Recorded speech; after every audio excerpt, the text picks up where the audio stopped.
Assalamualaikum warahmatullahi wabarakatuh. Di sini kita dari kelompok 11 ingin mempresentasikan teknologi informasi dan lingkungan. Next.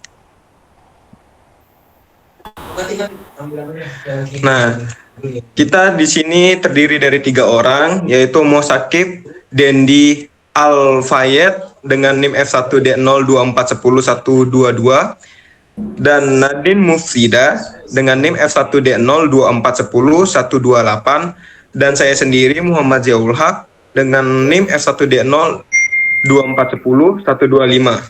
Next.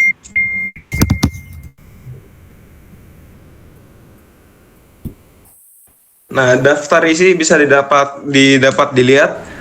Dari satu adalah pendahuluan, kedua peran teknologi informasi di lingkungan, yang ketiga dampak lingkungan dari produksi dan pembuangan perangkat elektronik, yang keempat apa itu green computing, 5 manfaat green computing, 6 upaya pengelolaan limbah elektronik, 7 tantangan dalam green computing, dan terakhir ke-8 itu kesimpulan. Next. Pendahuluan. Pendahuluan ini teknologi informasi atau IT memengaruhi lingkungan dalam berbagai cara. Produksi dan pembangunan perangkat elektronik memiliki dampak ekologis yang signifikan. Tetapi konsep green computing hadir sebagai solusi ramah lingkungan. Next.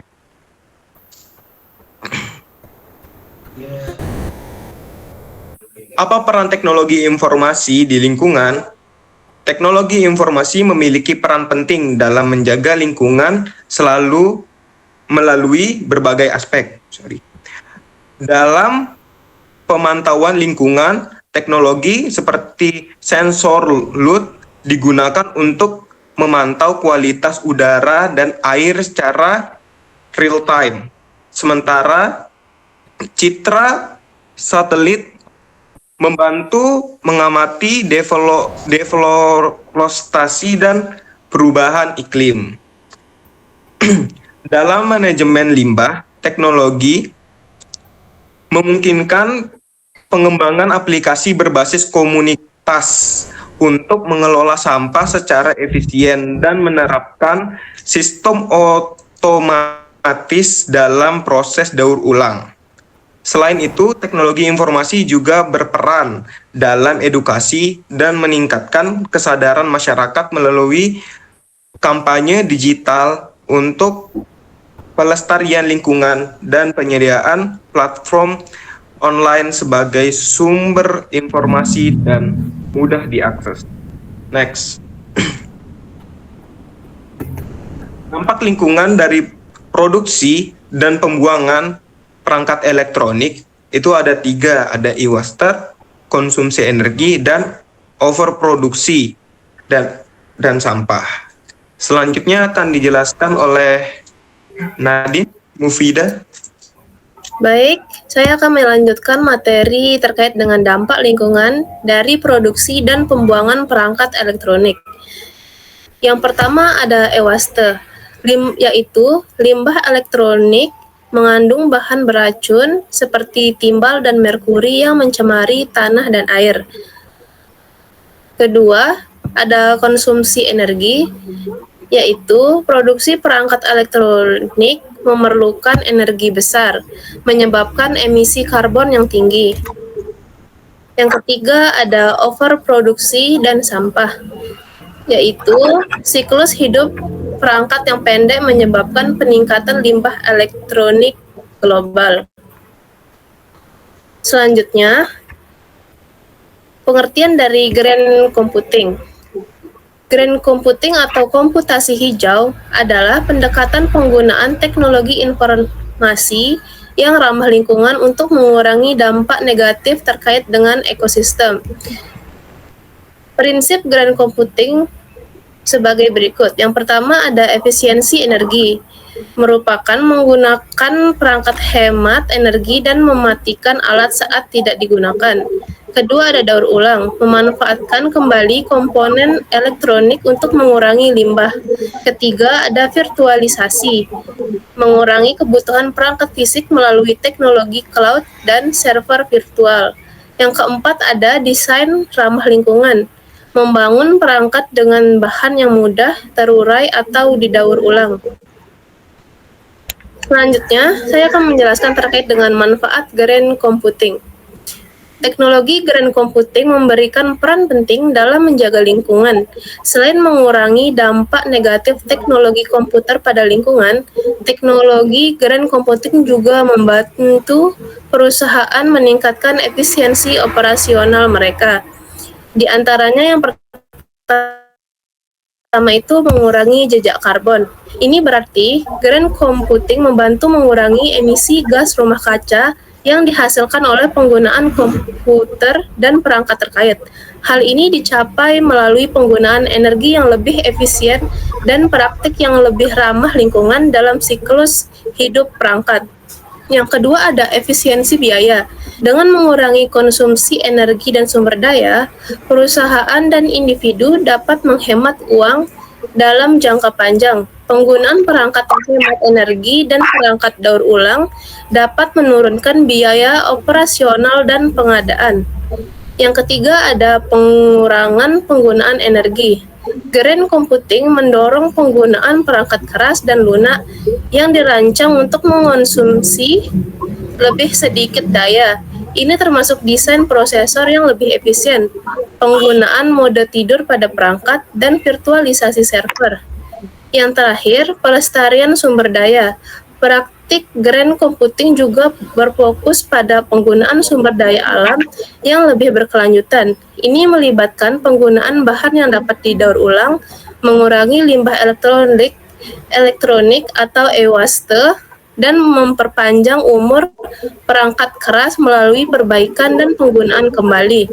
Singkatnya, green computing ini tidak hanya baik untuk lingkungan dengan mengurangi dampak negatif teknologi, tetapi juga memberikan manfaat ekonomi melalui efisiensi biaya dan membantu melestarikan sumber daya alam untuk masa depan.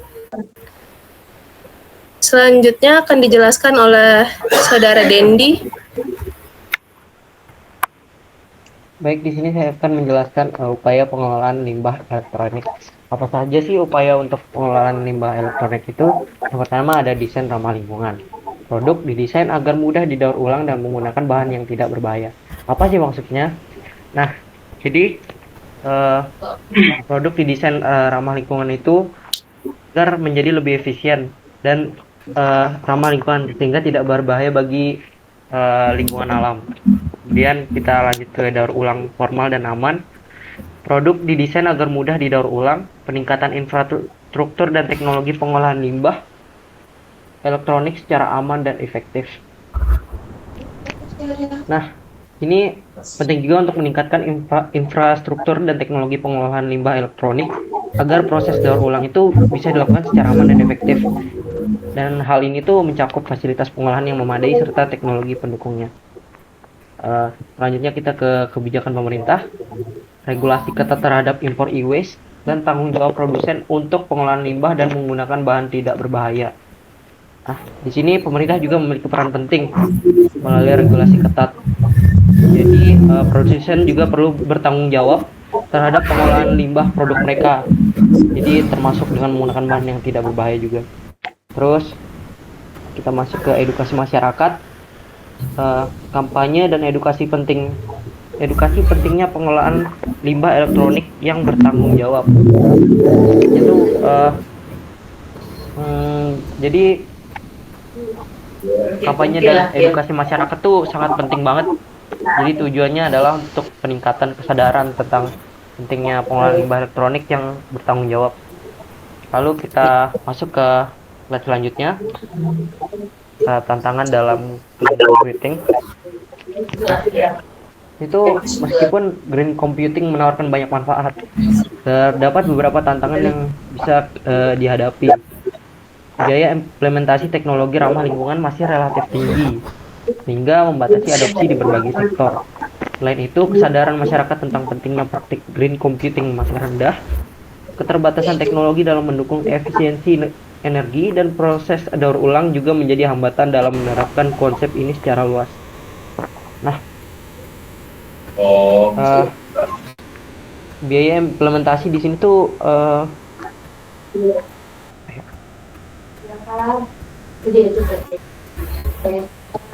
sedangkan dia tuh